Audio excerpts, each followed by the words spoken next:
treadmill, and today I'm in the kitchen making black bean burgers. This is a favorite of mine for using pantry staples.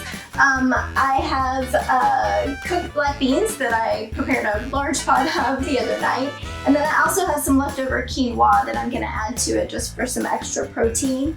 I also have my old-fashioned oats and my quick oats. I love to mix the two of them. They add different textures and binders to the recipe.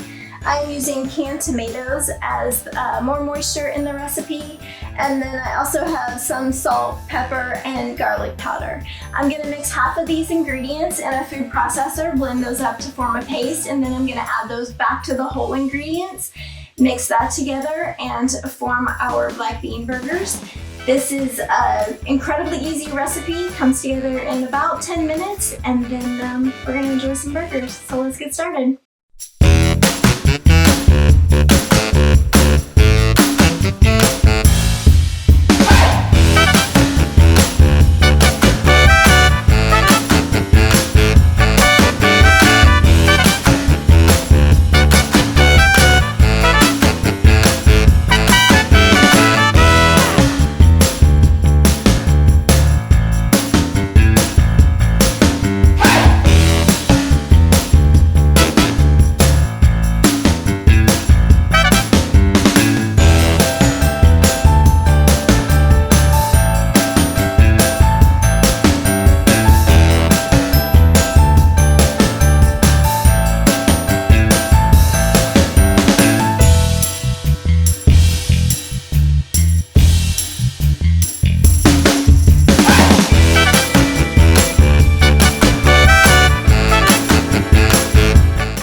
I'm going to take these and put them in the oven, bake them for about 30 minutes, and then flip them and bake them for another 30 minutes, and then at that point, it should be ready to eat.